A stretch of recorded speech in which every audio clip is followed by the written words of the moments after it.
देखी, बाद में लगातार गिरावट भी देखी और जब मार्केट क्लोज हुआ तो मतलब यहाँ पर मुश्किल से आधे % की भी तेज़ी नहीं रही, लेकिन फिर भी 23-24 पे ये ट्रेड कर रहा है। और काफ़ी बड़े ब्रोकरेज हाउस की कमेंट्री भी आई है। इसके अलावा Q1 का अपडेट भी आया है यस बैंक का। बात करेंगे उन सारी चीज़ों के बारे में वीडियो में, लेकिन उससे पहले अगर आपने अभी तक चैनल को सब्सक्राइब नहीं किया है तो प्लीज़ अभी इसे सब्सक्राइब कर लीजिए, क्योंकि आगे भी बहुत सारे वीडियोज़ हैं जो आपको काफ़ी ज़्यादा हेल्प करेंगे। तो 24 रुपये का शेयर है और एक महीने का ग्राफ देखो, काफ़ी इंटरेस्टिंग है, तेज़ी है। 21 रुपये से भागकर 24 पे तो गया है ये, वो भी ऐसे वक्त में जहां हाल फिलहाल में जब ये 21 रुपये के आसपास ट्रेड कर रहा था तब ICICI सिक्योरिटीज़ ने यहाँ पर सेल कॉल दिया था, ठीक है। तो यहाँ पर तेज़ी आई और अभी अगर आप देखोगे तो ये अटक रहा है 23 और 24 रुपये की रेंज में, ये अटक रहा है। एक साल का अगर हम ग्राफ देखते हैं तो 42% की तेज़ी है, पैसा डबल करा था इसने। 16 से 32 रुपये का लेवल बहुत ही कम टाइम में दिखा है, लेकिन उसके बाद अगर आप देखो तो गिरावट यहाँ पर शुरू हुई। इनिशियल तौर पे एक प्रॉफिट टेकिंग थी, उसके बाद गोल्डमैन सैच ने सेल कॉल मतलब यहाँ पर दिया था, 16 रुपये का टारगेट दिया था जो, और उसके बाद शेयर में गिरावट आई। और तब मैंने वीडियो बनाकर कहा भी था कि डेफिनेटली गिरावट इसके चलते देखने को मिलेगी, लेकिन 16 रुपये तो कभी नहीं जाने वाला है। 20-21 रुपये पर जाएगा तो खरीदारी के मौके बेहतरीन होंगे वहाँ पर, और वो गया भी था, मौके बने भी थे। वापस तेज़ी आई और इनके अभी लास्ट क्वार्टर के नंबर भी काफ़ी अच्छे आए थे, तो जिसके चलते इवन नतीजे के अगले दिन भी मतलब यहाँ पर 5% की तेज़ी देखने को मिली। और उसी टाइम पर ICICI सिक्योरिटीज़ ने वापस से सेल कॉल जनरेट करा और 20 रुपये का टारगेट दे दिया। शेयर वापस से गिरना शुरू हो गया और अभी अगर आप देखोगे तो कहीं ना कहीं वो अटक रहा है 23 रुपये की रेंज में, सपोर्ट बनाने की कोशिश कर रहा है यहाँ पर।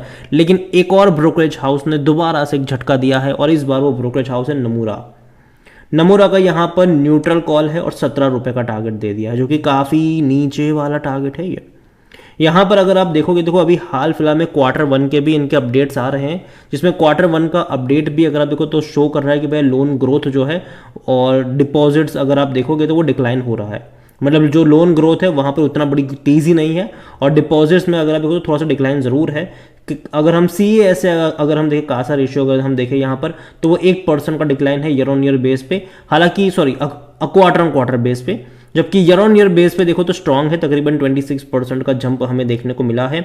सेम चीज़ अगर हम कासा रेशियो अगर हम देखें यहाँ पर इनका तो वो डिक्लाइन हुआ है 17 बेसिक्स पॉइंट तक का क्वार्टर ऑन क्वार्टर, तकरीबन यहाँ पर 30.70 के आसपास का है, मतलब अप है ये, ठीक है। तो ये ज़रूर है, मतलब डिक्लाइन यहाँ पर ज़रूर आया है, तो डेफिनेटली ये इनको परेशान तो करेगा और ये सारी चीज़ों को मद्देनजर रखते हुए नमूरा ने ये कॉल दिया है। इसके अलावा अगर हम इसके लोन ग्रोथ वगैरह के बारे में देखेंगे तो जो इनका ईयर ऑन ईयर बेस पे ग्रोथ तो है, कंपनी का जो लोन अगर आप देखोगे अभी के टाइम पे तो 2.29 लाख करोड़ के आसपास देखने को मिल रहा है, जो कि पिछले साल 2 लाख करोड़ के आसपास का था। तो ग्रोथ यहाँ पर ज़रूर मैं कहूँगा, डिस्पाइट अगर हम डिपॉजिट्स भी अगर आप देखोगे यहाँ पर deposits on the other hand वो भी इंक्रीज हुआ है 21% तक का, लेकिन ईयर ऑन ईयर बेस से, ठीक है, वो भी इंक्रीज हुआ है, तकरीबन 2.64 लाख करोड़ है, जो कि पिछले साल 2.19 लाख करोड़ के आसपास का देखने को मिल रहा था। अगेन हम ईयर ऑन ईयर बेस से बात करें, क्वार्टर ऑन क्वार्टर पे शायद थोड़ा सा डिक्लाइन यहाँ पर जरूर देखने को मिलेगा। इवन अगर आप बैंक का जो क्रेडिट टू डिपॉजिट रेशियो भी अगर आप देखोगे तो फर्स्ट क्वार्टर का 86.40% का है,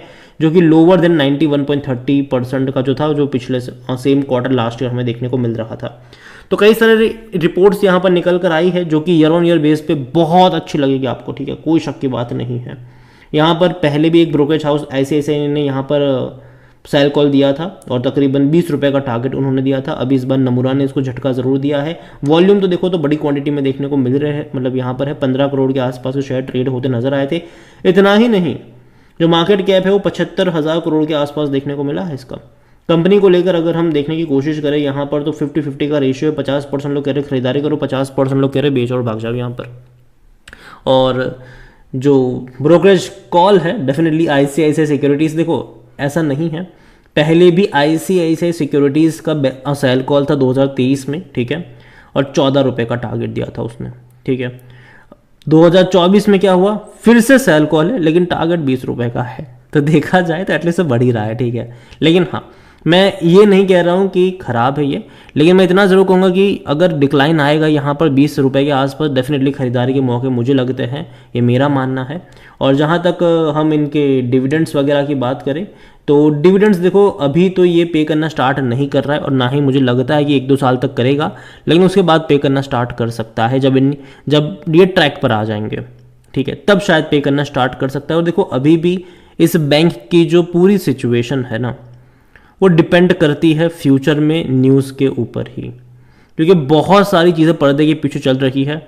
इसको बचाया गया है एसबीआई की तरफ से, कई सारे बैंकों का हिस्सा है यहाँ पर, और लॉक इन पीरियड जो था 3 साल का वो कब का ख़त्म हो चुका है। तो आने वाले टाइम में कई सारी अपडेट्स भी आ रही है बीच बीच में, उड़ती उड़ती खबरें, ठीक है, कंफर्म तो कहीं पर भी नहीं है कि ये जो बैंक है जिसने बचाया था वो धीरे धीरे अपनी एग्जिट को भी ढूंढ रहे हैं।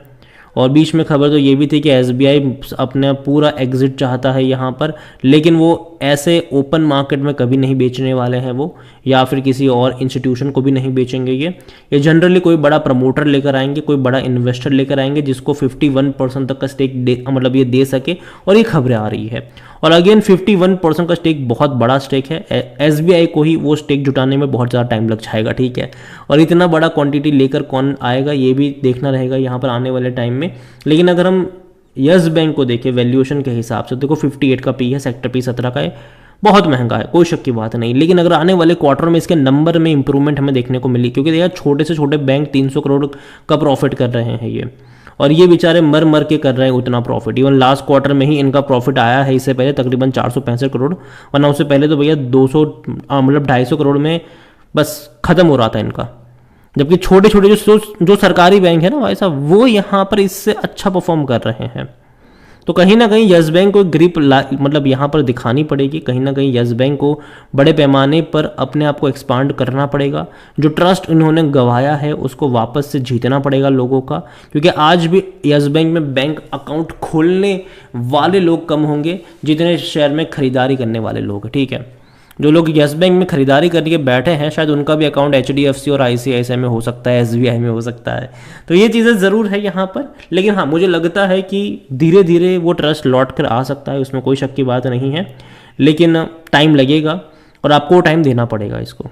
अगर अब ये अज्यूम करके चलो कि भैया 24 रुपये का शेयर है और डबल हो जाए 1 साल में, नहीं होने वाला है। अगर यहाँ से भागकर 27 मतलब जो 27-28 पे भी जाएगा, 30 पे भी जाएगा, तो वापस गिरावट आएगी, इसको पटकेगा वापस 25 पर। तो ये होगा, यहाँ पर अप्स एंड डाउन्स चलते रहेंगे। लेकिन मुझे लगता है कि धीरे धीरे ऊपर की तरफ जाने का संकेत तो ज़रूर है। जहाँ तक शेयर होल्डिंग के बारे में देखिए, प्रमोटर जो थे राणा कपूर एंड फैमिली, वो बेच बाज के निकल लिए है यहाँ से। 0.18% की होल्डिंग म्यूचुअल फंड के पास है, 38.12% डोमेस्टिक इंस्टीट्यूशन के पास है, 28.42% एफआईएल्स लेकर बैठे हैं। रिटेल और अदर के मिलाकर 33.29% की होल्डिंग है, जिनमें से रिटेल इन्वेस्टर 22.31% पर है और जो अदर पार्टीज वो 10.98% का स्टेक यहाँ पर लेकर बैठे हुए हैं। ओवरऑल मैं इतना ही कहूँगा यस बैंक को लेकर कि देखो बैंक खराब नहीं है, हालांकि था पहले, ठीक है, बर्बाद भी हो रहा था, लेकिन बचा लिया गया है, अच्छा खासा पैसा भी है। और फंड रेज को लेकर भी कई सारी अपडेट यहाँ पर आ रही है। उम्मीद करते हैं कि चीज़ें बेहतर हो। लेकिन मैं इतना ही कहूँगा यहाँ पर कि जिनके पास है वो होल्ड करें, लेकिन नज़रिया बहुत लॉन्ग टर्म का होना चाहिए, शॉर्ट टर्म का नज़रिया यहाँ पर नहीं होना चाहिए। लेकिन जहाँ तक बात आती है फ्रेश बाइंग की, मैं 20-21 रुपये के लेवल मुझे लगता है कि वो कंफर्ट लेवल है खरीदारी करने के लिए, ठीक है।